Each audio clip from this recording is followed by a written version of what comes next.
Fayetteville, stopping Texas A&M's powerful ground game, and its over-the-top passing attack has been a problem for the Arkansas defense the past few seasons. The ability to limit A&M's efficiency in both areas will be a key to the Razorbacks ending off a 5-game losing streak to the Aggies, 2-1, on Saturday in Arlington, Texas. The University of Arkansas, Fayetteville, 1-1, is designated as the host team at AT&T Stadium for the 11 a.m. kickoff in the SEC opener for both schools. But the Aggies are currently listed as a 21.5-point favorite.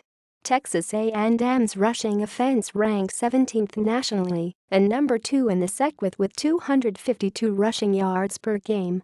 "We'll have our work cut out for us trying to stop their rushing game," Arkansas defensive line coach John Scott Jr. said, referencing Texas A&M's tailback trio of Trayveon Williams, Ford and Kendall Bussey, along with dual-threat freshman quarterback Kellen Mond.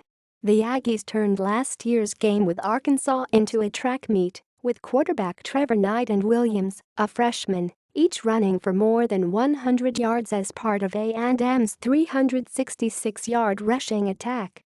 "Last year we had a tough time against the quarterback run," Arkansas nose guard Bijan Jackson said. "I don't think that'll be as much of an issue this year with the scheme we're in."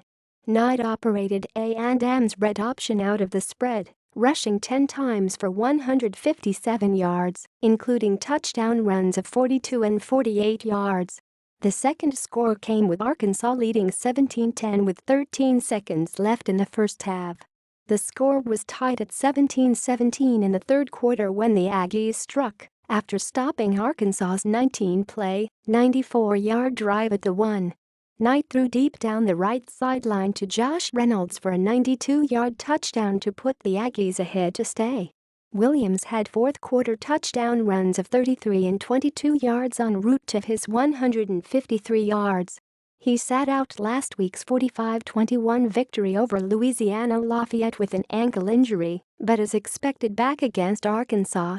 The Razorbacks aim to reduce or eliminate the breakaway plays that gashed them in 2016, utilizing a 3-4 scheme under first-year coordinator Paul Rhodes. "Big plays were a problem, not only in that game a year ago, but all season long," Rhodes said. "One of our key objectives to play great defense is to limit big plays." Arkansas is the nation's only team that is not allowed an offensive play of 30 or more yards this season.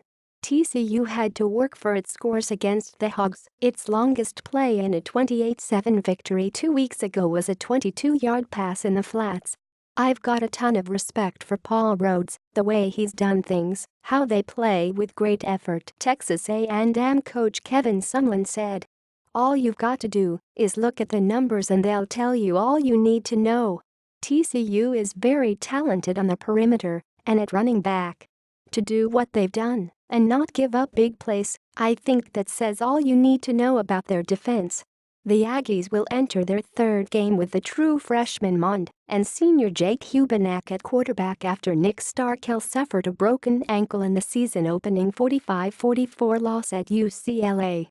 Mond, the number 7 dual-threat quarterback by 247sports.com in the 2017 class, has progressed each week since completing 3 of 17 passes for 27 yards at UCLA. His running ability is considered dynamic. "He's a great cutter, a great slasher," Arkansas defensive end McTelvin Agim said. "He can get downfield quick, and he can make a guy miss easily." The Aggies have shuffled their offensive line through the first 3 games, with only right tackle Keaton Sutherland starting in the same place each week.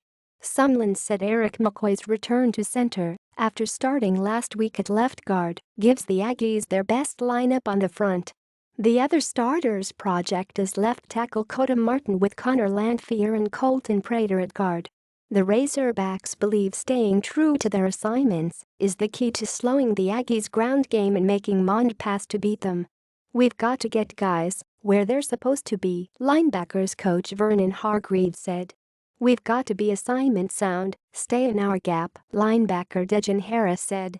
"A lot of times we get certain reads at practice, and even against TCU, we kind of got in our gap, moved out thinking it was closed, and it opened right back up. Agim described the checklist for keeping the Aggies from running free: penetration in the backfield, being quick off the ball, making tackles and gap responsibility. Defensive end McTelvin Agim said, "Making the tackles is one of the biggest things because these backs can go up under you, go around you, go through you also. You've just got to be ready for all three styles." The Razorbacks gave up 195 rushing yards and 4 rushing touchdowns in a 28-7 loss to TCU. Arkansas ranks number 62 nationally in run defense, allowing 137.5 yards per game.